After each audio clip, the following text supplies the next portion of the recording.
कभी सोचा है आपका फोकस आखिर टूटता क्यों है? क्यों पढ़ाई शुरू करते ही मन इधर उधर भागने लगता है?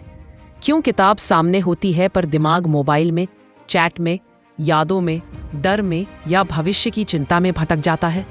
अगर मैं कहूँ गौतम बुद्ध ने सिर्फ एक सीख से अपने शिष्यों का मन इतना स्थिर कर दिया था कि वे घंटों नहीं, घंटों से भी ज्यादा अटल ध्यान में बैठ जाते थे। और वही सीख अगर आप आज समझ लें तो आपकी पढ़ाई में ऐसा फोकस आएगा कि आप खुद अपनी प्रगति देखकर चौंक जाओगे। हम सबका मन बहुत तेज है, इतना तेज कि 1 सेकंड में 20 जगह दौड़ सकता है। पढ़ाई शुरू करो, अगले ही पल दिमाग कहता है नहीं हो पाएगा, फिर कहता है एक वीडियो देख लो, फिर कहता है कल कर लेंगे। और सबसे खतरनाक ये है कि मन आपको वो सब याद दिलाता है जिससे बचकर आप पढ़ना चाहते हैं। समस्या ये नहीं कि आप कमजोर हो, समस्या ये है कि मन आपका मालिक बन बैठा है। गौतम बुद्ध ने कहा था, मन को साध लो, दुनिया अपने आप साधी हुई लगने लगेगी।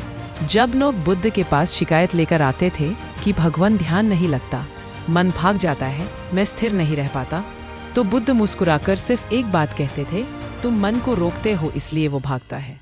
ये सुनने में अजीब लगता है पर यही सच है, जितना आप मन को पकड़ोगे वह उतना भागेगा।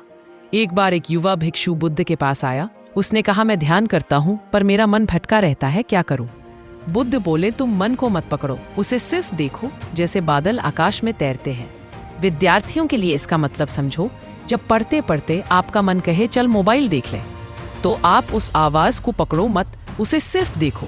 बस मन से कहो ठीक है तुम जा रहे हो, मैं देख रहा हूँ, और फिर अपनी किताब पर लौट आओ। पहले अजीब लगेगा लेकिन मन की ताकत कम पड़ने लगेगी क्योंकि अब आप लड़ नहीं रहे हैं, सिर्फ देख रहे हो। यह तरीका वैज्ञानिक रूप से भी सबसे प्रभावी माना जाता है। इसे कहते हैं ऑब्जर्वेशनल फोकस टेक्निक और इसकी जड़ गौतम बुद्ध की सीख में है। बुद्ध ने ध्यान का सबसे सरल तरीका दिया था, सांस को महसूस करो, मन शांत हो जाएगा। विद्यार्थी इसे पढ़ाई में कैसे लागू करे? जब भी आपका फोकस टूटे, बस 3 गहरी सांसें ले, हर सांस के अंदर आने और बाहर जाने को महसूस करे, आपका दिमाग तुरंत रीसेट हो जाएगा और ये 28 सेकंड की तकनीक आपको फिर से पढ़ाई में डाल देगी।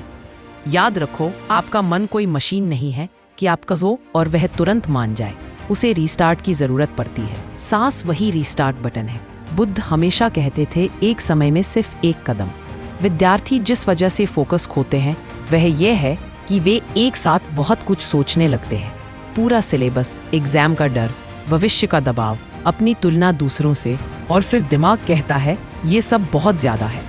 लेकिन बुद्ध का तरीका कहता है आज सिर्फ ये 20 मिनट, आज सिर्फ ये एक चैप्टर का एक छोटा हिस्सा।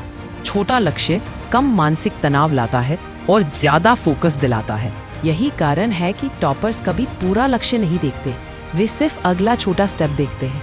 बुद्ध की सीख का सार एक लाइन में ये है कि मन को मत हराओ, उसे साथ लेकर चलो।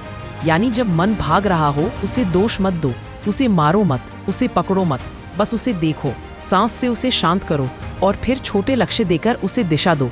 जब आप मन से लड़ना बंद कर देते हो, मन आपका साथी बन जाता है। फोकस टूटना आपकी गलती नहीं है, पर उसे संभालना आपकी जिम्मेदारी है। अगर गौतम बुद्ध 2500 साल पहले साधारण मनुष्यों को अटल ध्यान देना सिखा सकते थे, तो आज आप भी अपने मन को काबू कर सकते हैं। बस 3 बातें याद रखो, मन को देखो, लड़ो मत, सांस लो, रीसेट करो, छोटा लक्ष्य रखो, बड़ा बदलाव खुद आएगा। आज रात से अपनी पढ़ाई इन 3 नियमों के साथ शुरू करो। आपका ध्यान, आपकी रफ्तार और आपकी जिंदगी तीनों बदल जाएंगे।